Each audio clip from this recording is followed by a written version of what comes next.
suis l'un des 2 survivants à l'équipe organisatrice du symposium.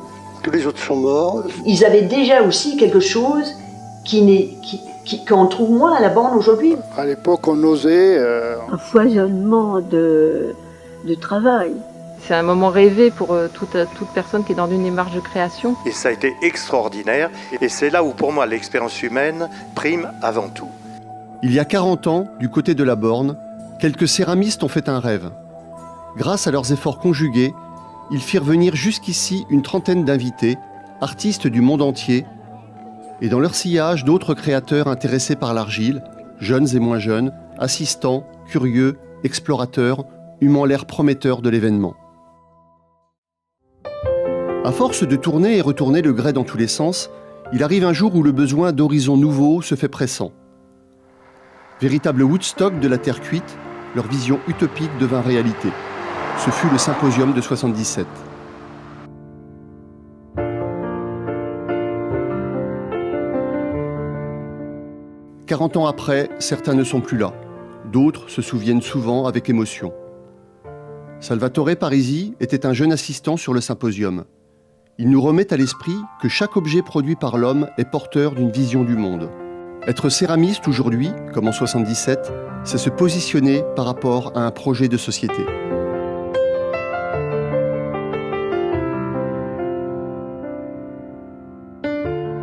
On était dans une recherche de liberté, de rencontre, juste après 68. Et le constat, 40 ans après, on le voit bien avec la mondialisation. D'ailleurs, Janinka Karzewska, dont vous parliez, quand elle est rentrée en Pologne, quand elle nous a quittés, elle pleurait. Hein. C'était le mur de Berlin. Il existe encore, vous le savez. Hein. Après tout, moi, je ne suis pas là pour parler que de céramique. C'est le mouvement social d'une époque, et le film le montre bien. En pleine France de Giscard, pas tout à fait remise des événements de 68, cette rencontre internationale se trouvait portée par une belle énergie, une créativité florissante, ouvrant un espace de liberté absolue, écartant inexorablement la promesse d'un faux avenir tout tracé d'avant la mondialisation. Une parenthèse entre 2 époques.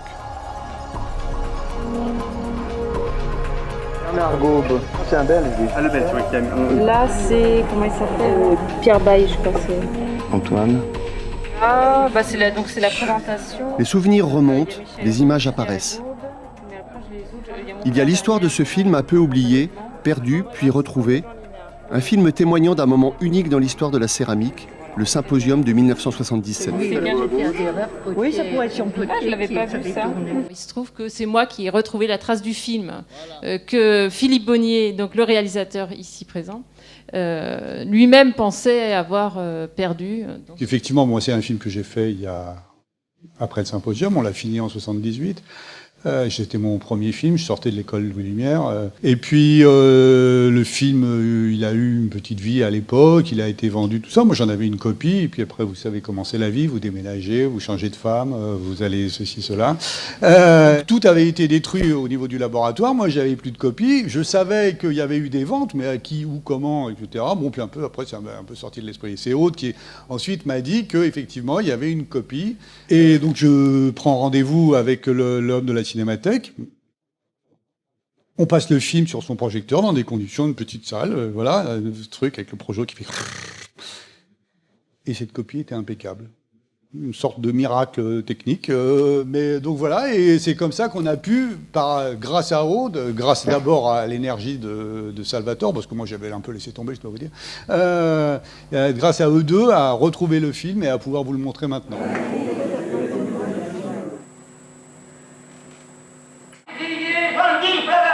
Mais oui, madame, j'en un peu, madame.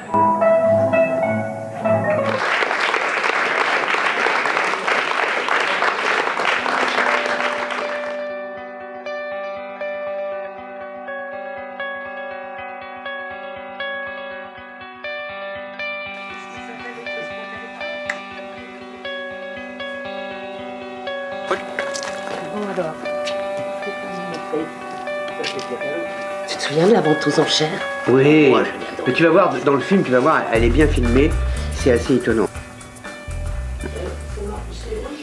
Il y a des témoignages de Linard. J'ai pas souvenir de Michel. Mais c'est un peu sous forme d'interview. L'auteur du film est cité là, Philippe Bonnier, réalisateur, Bonnier, ouais. assisté de Patrice Guilloux et d'Olivier Rechoux. J'étais vachement, en plus, vachement impressionnée, vachement très admirative. Hein. Une telle énergie, de mettre toutes ces énergies en commun pour arriver à une telle chose, waouh! Des engueulades entre Linard et Girel. Oh, Ouais. je me souviens. C'est vrai? Ah bah oui, oh là là, pour la cuisson. Oh, ils n'étaient jamais d'accord. Il y en avait un qui voulait aller vite. D'ailleurs, ce qui m'étonne, 40 heures la cuisson. C'est incroyable. Et en fait, c'était leur truc. Hein. C'est eux qui étaient les responsables. C'est à celui-là qu'avait Jacques Aslanian, Oui, il était là. qu'il avait fait son jukebox.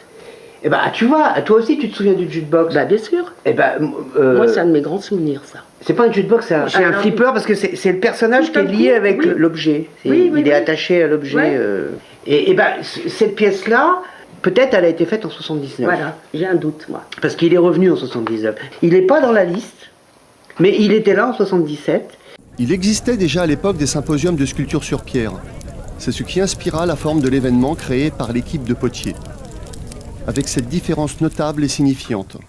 Les œuvres de chaque participant seraient réunies pour être cuites dans un four Ça commun. pourrait être Anne, mais c'est pas Anne en fait. Anne Casgo. Non, c'est pas elle en fait. Et au fond, c'est le cendrier.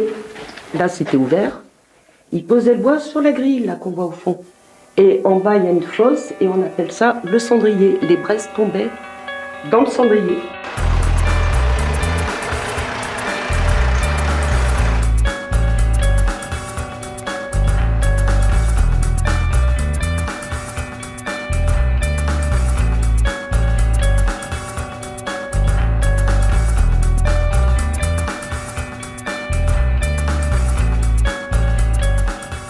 L'équipe d'origine, c'est Alain Girel, Michel Lévesque, Jeanne Grandpierre, Jean-Pierre Viau, Jeannette Steinman et Pierre Digan. Parce que je pense que ça correspond à une époque, je pense que ça correspond à un désir de Alain Girel de vouloir promouvoir cette céramique contemporaine qui était en plein essor un peu partout avec des talents à la fois en France et dans le monde entier. Et je pense que de vouloir réunir tous ces gens qui dans leur pays proche étaient des pointures, étaient des spécialistes dans leur domaine. La liste des invités est très éloquente. Hein, donc voilà, de vouloir les réunir dans ce petit village de la Borne, et là où est née quand même la céramique contemporaine dans les années 40, dont André Rosé est une des figures pionnières. Voilà, donc je pense que c'est la raison de ce Alain Girel, quelqu'un au grand cœur, quelqu'un qui voulait partager, qui voulait entraîner les autres dans un grand mouvement de fraternité. Alain avait toujours plein de projets, d'ambitions. Il voyait Alain, s'il n'avait pas été céramiste, il aurait été cuisinier. Et il aimait parler de la cuisine autant que la céramique, ça se rejoignait pour lui. Il m'avait dit, si je ne fais pas de la céramique, je ferai de la cuisine, je fais de la cuisine. Et il faisait des choses étonnantes d'ailleurs. Ah ouais, on est chez André Rosé, le tour qu'utilisait donc André Rosé, et à côté de la fenêtre, c'est la structure même d'un atelier traditionnel, avec la hauteur de plafond. Il est un des rares à avoir utilisé un ancien atelier traditionnel et d'en faire toute sa carrière. Ici, c'est un des plus vieux ateliers de la Borne. On a un acte notarié qui date du juillet 1786. C'est quand même un peu impressionnant.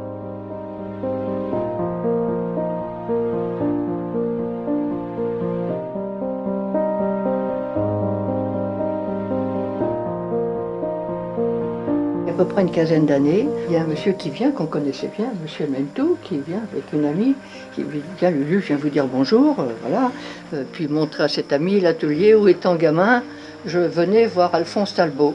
Et puis il dit, c'est moi qui ai racheté le tour à bâton d'Alphonse Talbot. Ah bon? Et bien, Alphonse Talbot l'avait vendu à Gwyn Hansen, qui était la première stagiaire étrangère, elle était australienne. Elle repart en Australie. Et elle vend tout, sauf le tour à bâton qui était important, qui était le long du mur de la ferme.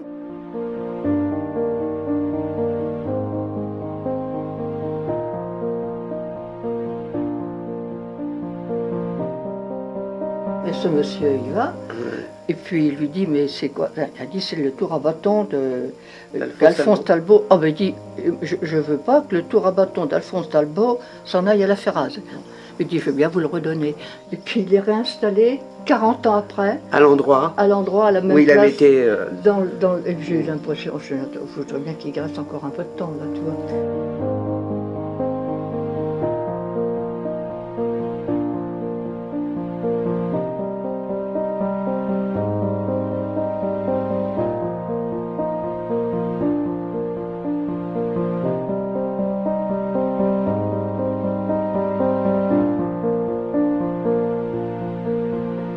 Ça, c'est l'outil qui a permis à toute la céramique contemporaine d'exister. Cet outil-là, qui est un outil beaucoup plus mobile, beaucoup plus facile à manier pour une personne ou deux, contrairement au four traditionnel de poterie qui faisait 20-30 mètres cubes.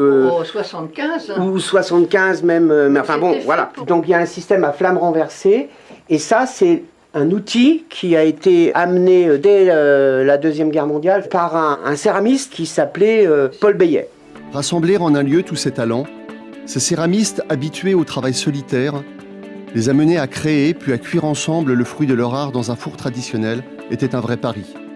La tradition et la modernité dialoguaient pour poser les jalons de l'avenir. Mais voilà, il fallait lutter contre les régionalismes fortement ancrés dans les mentalités. Je vais vous raconter un petit peu la genèse concernant la manière dont je l'ai vu moi, puisque moi je suis du côté de Biot-Valoris, et il faut quand même vous dire qu'à l'époque, il y a toujours eu une rivalité. D'un côté, Biot-Valoris, c'était Picasso, c'était Fernand Léger, c'était la couleur. L'ennemi juré, c'était le grès, qui n'avait pas de couleur, c'était Saint-Amand-Puisaye, la borne. Donc je peux dire que pendant au moins 15 ans, j'ai ressenti d'énormes problèmes d'un côté comme de l'autre. C'est-à-dire, si je venais ici, il y avait un accueil très difficile. Et d'un autre côté, quand j'étais à Valoris et que je parlais des gens du grès, ça ne plaisait pas du tout. Et il y avait un ostracisme dans les expositions, dans les jurys des biennales internationales, j'ose le dire. Et moi-même, quand j'ai reçu cette invitation, je me suis dit, quel accueil est-ce que je vais avoir? La différence entre le grès et la faïence, pour moi, j'ai ressenti ça aussi quand je suis venu pour la première fois à la Borne. Hein.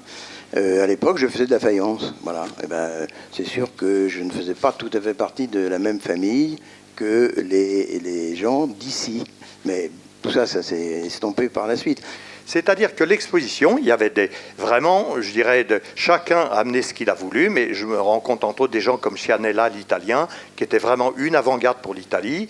La Suède, c'était une avant-garde pour la Suède. Il y avait donc des travaux extrêmement nouveaux, confrontés, je dirais, aux gens de la Borne pour la première fois. Comment est-ce que ça allait être reçu? D'un seul coup, l'Atlas, je dis bien, c'est totalement rompu et ça a été extraordinaire parce que le four, ça a été pour nous une expérience phénoménale, mais ça a été aussi un système de rassemblement. Je pense que ici, ce symposium a été un élément déclencheur pour justement refaire une fraternité du monde des arts céramiques entre le sud, le nord. Et puis le problème est arrêté de se poser. On a arrêté de juger, oui, le grès c'est ça, la faïence c'est ça.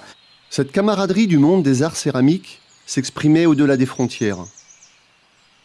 Les artistes du Nord, Danemark, Norvège, Suède, y figuraient en bonne place. Moi, je suis venue à la Borne. La première fois, j'étais aux Beaux-Arts au Danemark. En 1972, j'ai fait un peu alors, je suis arrivée naïvement à la Borne pour chercher du travail. Et j'ai fait un peu le tour des ateliers. Et il y avait 2 ateliers qui prenaient des gens, surtout, c'était Pierre Mestre et c'était Pierre Digan. Et chez Pierre Digan, il y avait des horaires très stricts, de 8h à midi, de 2h à, je ne sais pas, 6h. Et chez Pierre Mestre, il y avait toute une autre ambiance. Il faisait des sculptures, il avait une petite production de pièces tournées.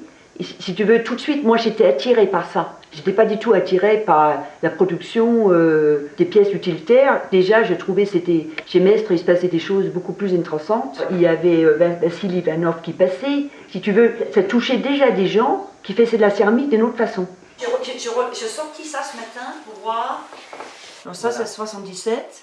Mais ce deuxième événement, c'était 78. Oui, tu vois la photo là du four en action. Nous, on était un peu un groupe de gens qui étaient arrivés dans les années 70. Et je pense que les gens comme Elisabeth Julia, Pierre Mestre, tous ces gens-là, ils avaient déjà aussi quelque chose qu'on trouve moins à la borne aujourd'hui. C'est quand même que des bribes que je me rappelle, c'est toutes ces nationalités, un peu peut-être le défournement et l'exposition. Elle s'appelle Ingerville Faverheim. Elle est norvégienne, née en Norvège. Oula Viotti. Ils sont dehors.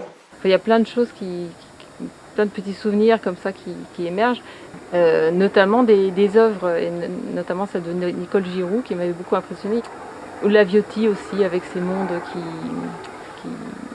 qui suscitaient l'imaginaire et vraiment voilà, pour une petite fille c'était marquant.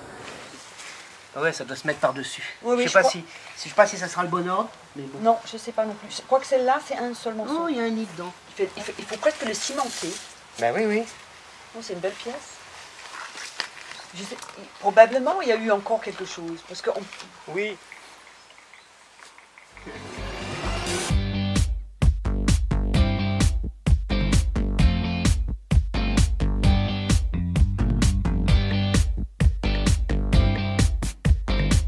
Le baptême du feu et la rencontre, les gens et plein de germes de formes, d'un alphabet de nouvelles formes qui se sont développés dans des thèmes variés. Et là, il y avait plein de formes nouvelles, des thèmes nouveaux qui se sont développés sur 40 ans.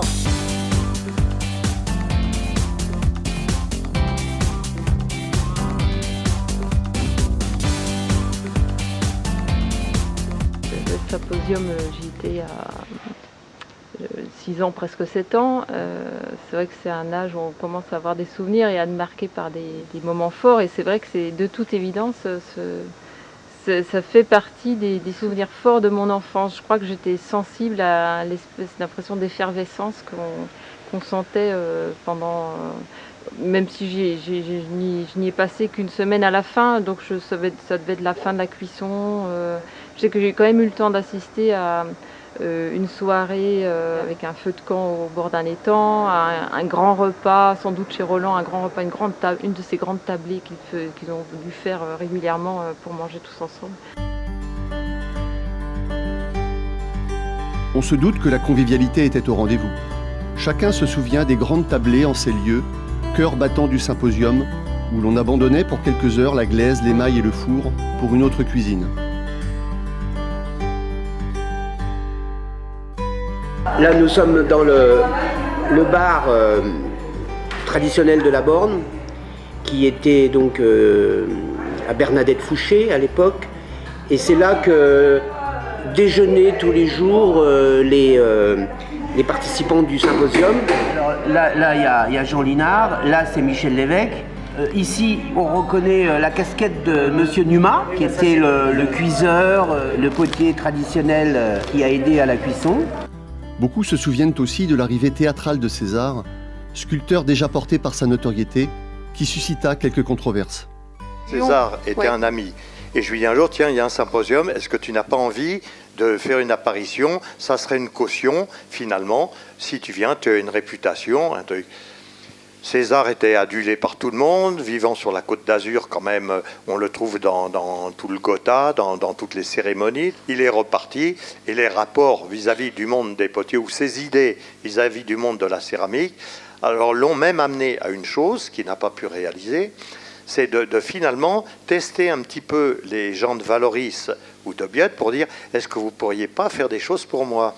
Ça sous-entendait quand même, à mon avis, qu'il avait une idée derrière la tête de faire des céramiques, comme beaucoup d'artistes, Picasso étant l'exemple bien entendu le plus connu, et à partir de ça, ça a été terminé, on a pu parler, mais je pense que pour lui, ça a été une grande expérience.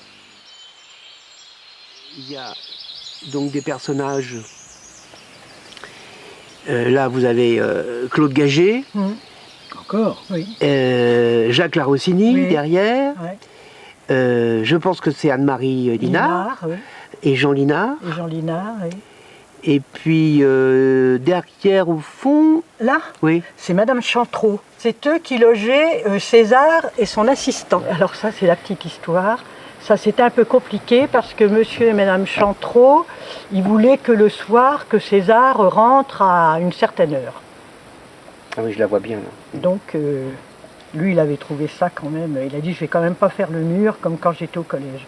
Et il l'a fait, je me souviens. Mais, en fait, César, c'était vraiment quelqu'un de très, très convivial, très sympathique. C'était...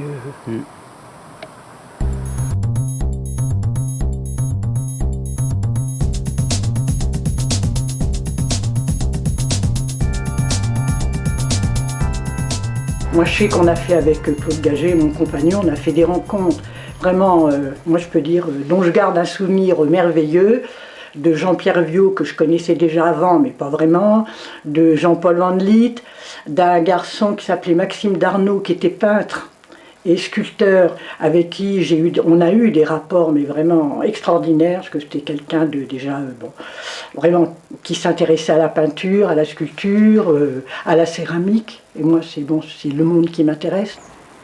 Dans le film, là, il y a plein de choses très intéressantes. On voit bien les pièces aussi. Avant la cuisson? Oui. Et puis... il y a le défournement. Il y a le défournement. C'était un document assez bien ficelé, en fait. Alors là, c'est Jean-Pierre Viau, à gauche. Et puis au milieu, donc, Claude Gagé et Jacques Aslanian. On parlait tout à l'heure de la capacité d'organisateur d'Alain Girel et puis de son côté quand même assez extraordinaire de vouloir rassembler les gens, de vouloir communiquer. Moi je disais il avait quand même constitué une équipe qui était quand même une équipe de choc, quoi. Pour chacun avait un rôle, on va dire, dans l'organisation, que ce soit Digan pour la partie espace à proposer aux artistes. Les malaxeurs, oui, tout. Non, mais oui. Que ce soit Michel Lévesque, qui lui était le contact avec les Beaux-Arts, le contact avec toute une céramique d'école qu'il connaissait très bien. Jeannette Steinman était l'anglophone qui permettait tous les contacts avec tout le monde anglo-saxon. Jeanne Grandpierre, qui elle, avec Alain, était la cheville ouvrière de l'histoire. Et Jean-Pierre Viau aussi, qui était lui aussi quelqu'un déjà de très, très implanté dans le monde céramique. Et Jean Linard, personnage local incontournable. L'expérience de la cuisson. Vraiment des gens de grandes compétences dans leur domaine, propres dans leur œuvre, qui étaient en construction. C'est vraiment une belle organisation. Des braises. Mais je ne sais pas du tout qui est-ce qui m'a donné ces photos. C'était pas le garçon là, qui venait à une époque là, avec sa fille Et c'est en retrouvant cette photo que finalement je me souviens que Girel avait fait une liste de gens pour cuire. Oui. C'est un garçon qui était à la borne qui s'appelle Éric Lyonnais. Voilà. Et c'est moi. Et moi ce qui m'a étonné aussi c'est la longueur de l'événement. Un mois c'est long. Oui. En un mois, tu sais, 4 semaines t'en fais des choses. Ouais. Hein, la cuisson, le truc, les rencontres. Et oui, le temps n'était pas terrible. Vint le moment de l'enfournement et de la cuisson dans le four à bois à flamme directe, ce volcan éteint, vestige d'une activité florissante. Pour beaucoup, ce fut une première confrontation au feu vivant, la part aventureuse du symposium qui suscita le plus de tension. C'est un animal vivant qui crache son feu, quoi. Hein. Le défournement, l'attente, et puis les cuissons, comme chacun, pendant plusieurs nuits, comme chacun prenait le quart sur un bateau, quoi. Donc avec les fagots, le débraisage.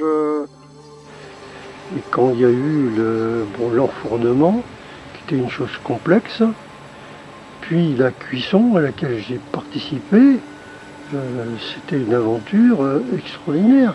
Il fallait que ça marche, absolument. Alors que nous n'avions aucune expérience. Parce que nous avions pris une voie aventureuse par rapport à la tradition, en disant qu'il fallait qu'on cuise plus vite ce four. En fait, il y avait le guimau, un gros système de réchauffement, de réchauffage qui avait été mis en place dans le four, avec les pièces qui étaient à peine sèches. Parce que le secret d'une cuisson, c'est quand même de cuire des pièces sèches. Le tirage, la réduction, l'oxydation, le tirage du four, débraisé, sinon il se touffe, il n'avance pas, bien qu'on a cuit plus vite que l'époque traditionnelle où il cuisait plus longtemps. Voilà donc le four qui a servi au symposium et qui a été donc pour cette occasion remis en marche. Il n'avait pas travaillé, il n'avait pas cuit depuis 65 ans je crois. Il a été, depuis le symposium, il a été utilisé 9 fois au total. Évidemment, l'expérience du symposium était une remise en route assez complexe pour les utilisateurs, pour retrouver comment fonctionnait la mécanique. C'est la charpente surtout qui a été refaite et la toiture. Et puis ce qu'on appelle la loge devant, qui était donc l'endroit qui abritait les cuiseurs.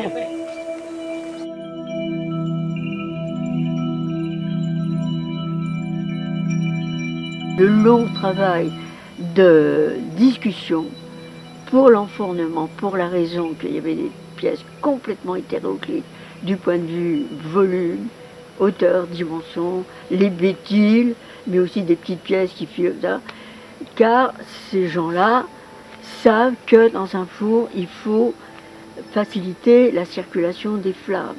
C'est comme un puzzle par rapport à la place disponible, il fallait jouer avec, c'est un casse-tête chinois. Hein.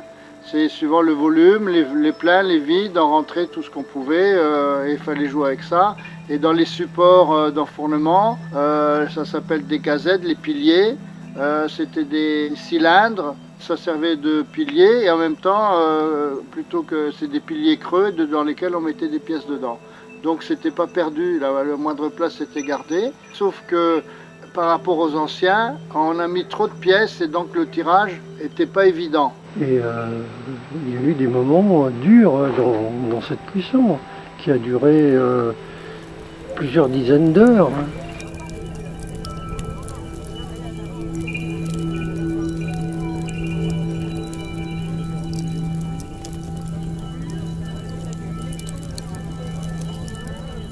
Alain Girel, je pense, était plus partisan d'une cuisson rapide, alors que les cuissons traditionnelles duraient 5 jours, et voilà, et d'autres étaient partisans d'une cuisson plus lente.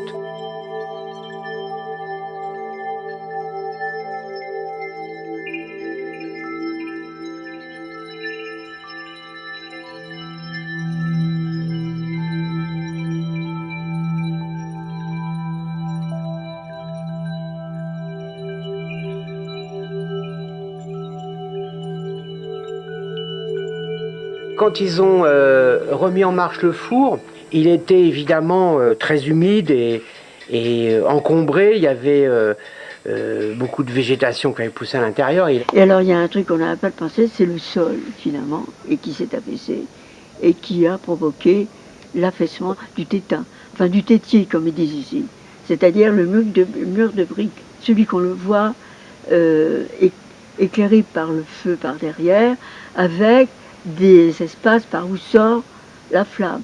Le mur est en appui sur la terre et le sable. Et la terre était humide, donc quand ça cuit devant, ça a séché. Il y a eu un retrait du sol automatique de la terre. Donc ça s'affaisse un peu et le mur a suivi. C'est pas un défaut du mur. On n'a pas imaginé qu'en fait il fallait une bonne base solide au sol. Je me rappelle de la déception du défournement. Je me rappelle quand même de l'amertume de certains à cause de... Bon, il y avait une partie du four qui était effondrée, c'était mal cuit, ça je me rappelle. Je me rappelle de l'ambiance qu'il y avait à ce moment-là. C'était plus l'effervescence d'avant, c'était voilà, quand même une déception, ça c'est sûr. C'était un foisonnement de travail. Et on voit le foisonnement de travail, et on voit toutes les techniques aussi. Et puis on voit la concentration des gens, mais aussi on voit les interactivités entre les gens qui discutent le coup, entre autres. Ça a été long pour le four à bois, ça n'a pas été simple pour la mise en route du four à bois. Un échec partiel, mais une réussite sur le plan relationnel entre des artistes, a débouché par la suite sur d'autres sessions de cuisson, avec des potiers plus spécialisés, plus organisés, qui obtenaient des résultats plus fiables. Il y a eu plusieurs expériences, notamment en 78, mais après par Dominique Garret, Bernard Timonier, Roland Bottoni, qui ont remis en marche ce four, le même four qui avait été utilisé au symposium, mais Ils ont corrigé les erreurs du symposium. Ouais. Juste pour revenir sur les pièces, là, on est presque dans un problème de marchand, quoi. Moi, en tant que potier, ça ne m'intéresse pas vraiment. On sait que les pièces se cassent quand même, et heureusement, parce que s'il y avait toutes les productions étaient gardées, je ne sais pas comment on gérerait tout ça, quoi. Donc, si ces pièces ont disparu, c'était peut-être pas le plus important, parce qu'on sait aussi que lors des symposiums, c'est pas les pièces les plus intéressantes. D'ailleurs, dans le film, on voit que les pièces qui étaient en exposition, c'est-à-dire qui étaient amenées, étaient beaucoup plus belles que ce qu'on a vu sortir du four. On est bien d'accord, c'est vraiment un travail abouti. Un travail de symposium, de rencontre n'est pas spécialement abouti, quoi. Il y a eu une production quand même importante, hein. Je ne sais pas si vous avez remarqué, mais tout n'était pas d'une première qualité, mais toutes avaient un intérêt, c'est clair.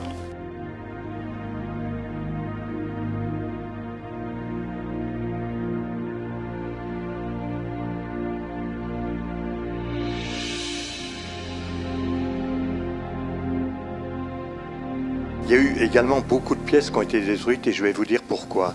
C'est que l'argile a été stockée juste en face des ateliers d'Igan à l'époque, le long de la route. Et la municipalité d'Henrichemont, pour recevoir le préfet et compagnie, a fait gravillonner toute la route et une partie de tous ces gravillons sont allés dans le tas d'argile, ce qui fait qu'après la cuisson, les explosions se sont multipliées, je peux vous le garantir.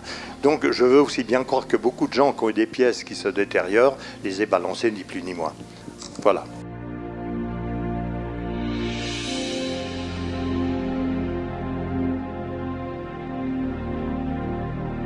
C'est vrai que en fait, je trouve ce genre de situation extraordinaire d'être là quelque part pendant un temps relativement long, avec plein de personnes différentes, qui ont des démarches différentes, qui viennent d'horizons différents, qu'on ne connaît pas, qu'on découvre au fur et à mesure du travail. C'est un moment rêvé pour toute personne qui est dans une démarche de création, pour autant qu'il accepte la présence des autres, parce que c'est pas forcément facile de travailler avec les autres, au milieu des autres, mais je pense que c'est une expérience qui a souhaité à quiconque une activité créatrice. Pour le village de la Borne, ce rassemblement a marqué un tournant. Avant cela, la Borne n'était-elle pas un lieu charmant, mais discret, qui finalement, après un événement qui l'a dynamisé, a trouvé son essor ?